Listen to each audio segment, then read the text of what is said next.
8h12 minutes sur Studio Kalita et nous allons présent parler du Rav Raziel Shevar, cette victime de cet attentat qui a eu lieu donc mardi soir sur la route 60 près de Chavat Gilad. Et pour cela, nous avons en ligne avec nous David Fadida.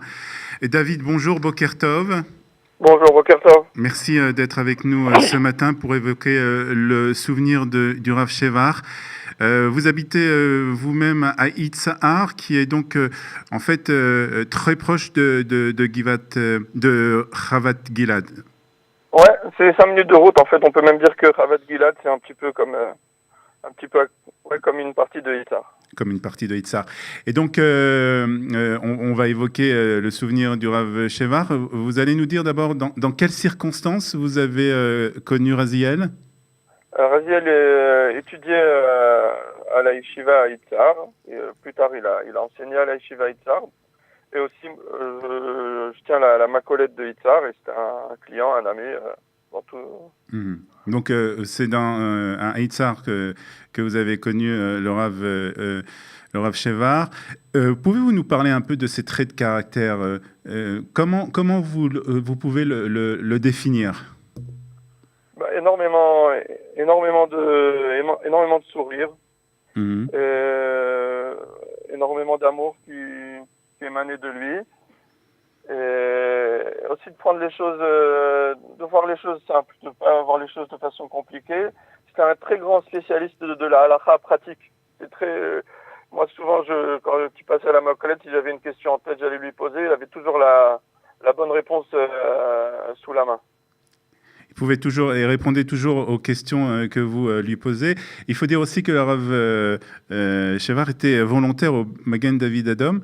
Ça faisait partie de ses nombreuses activités, on va dire, d'aide à autrui. C'était aussi un de ses traits de caractère. Oui, le principal. Beaucoup d'amour pour sa terre, beaucoup d'amour pour la Torah. C'est la base de toute son activité. Et au final, c'est un amour qui se partageait sur tout son environnement humain.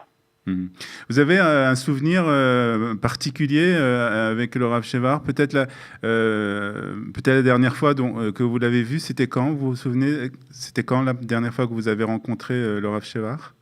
Souvent on priait Mincha ou Arvit ensemble. Je n'ai pas vraiment le souvenir quand exactement la dernière fois. Oui. Souvent il venait à la macolette, à chaque fois il avait beaucoup de blagues. Il venait à la macolette, il me demandait c'est quand que je ramène la bourra à la macolette parce que sa femme est tunisienne et il est obligé d'avoir de la bourra pour la famille de sa femme. Et lui même était, je crois, d'origine yéménite. Yémani, mais en fait il était proche de tout le monde. Il avait fait un cours pour les enfants de Théamé Amikra, où il pouvait enseigner à chacun selon son rythme. Son grand projet, c'était Chavat Gilad. En fait, ce qu'il faut... Chavat Gilad, en fait, c'est un yishuv où une grande partie des habitants, c'est des jeunes qui sont arrivés, en tant que cas sociaux. Et lui, c'était un petit peu le grand frère, le papa, tout en même temps pour Chavat Gilad, où les jeunes, ils arrivent un petit peu quand ils se font jeter de partout et c'était le papa un petit peu, voilà. Alors en fait, ce que vous nous dites, c'est qu'en fait, dans ce yishuv, dans ce petit village de Chavat Gilad, arrivaient des personnes ou des jeunes qui ne trouvaient pas vraiment leur place et le Rav Shevar s'occupait d'eux. Exactement, beaucoup d'amour, sans beaucoup de façon. Et effectivement, c'est des jeunes qui, dans beaucoup de cas, n'étaient pas très proches de la religion, mais c'était un aimant et il y avait beaucoup qui tenaient. Toutes les tfilotes, c'est lui qui organisait, vu que c'était la rigolade avec lui. Donc, les tfilotes, on va dire que par rapport au nombre d'habitants, il y avait plus de minanim à Chavat Gilad qu'à Bnei Brak. Ouais. Et donc, c'était aussi un Moël. On a lu sur les réseaux sociaux une très belle histoire une très belle histoire émouvante. Je ne sais pas si vous l'avez lu concernant. Non, moi j'ai pas vu. Concernant sa fonction de Moël où il avait accepté de venir faire une Brit Mila pendant Rosh Hashanah, donc pendant le deuxième jour de Rosh Hashanah, et ce qui voulait dire que en fait, il devait quitter sa famille, ne pas passer les fêtes de Rosh Hashanah avec sa famille pour remplir sa mitzvah. Et le père donc, de ce bébé qui avait demandé à plusieurs Moëlim de faire cette Brit Mila. Les autres Moëlim avaient refusé, bien entendu, puisqu'ils voulaient que cette Brit Mila soit dans un yeshuv, dans le yeshuv de Tapouar, je crois. Donc aucun Moël avait accepté de venir pendant Rosh Hashanah pour faire la Brit Mila, parce que cela, bien entendu, impliquait de quitter sa famille, de ne pas passer les fêtes de Rosh Hashanah avec sa famille. Et le Rav Shevar avait, lui, accepté. Il était venu tout seul à Tapouar pour faire cette Brit Mila. Il avait passé les 2 jours de Rosh Hashanah avec la famille donc, de ce bébé. Et donc, ce père avait raconté ça hier sur les réseaux sociaux et était très ému de la présence du Rav Shevar. C'est quelque chose qui vous étonne?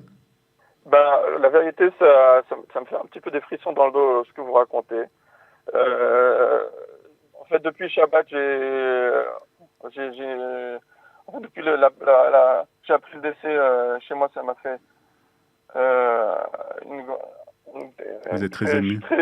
Très ému parce que exactement Shabbat pendant Seuda Shlishit, ma fille me demandait mais ça veut dire quoi faire des fatzot, ça veut dire quoi rapprocher les gens de la Torah, c'est stam aller voir des gens et leur dire maintenant faites les mitzvot.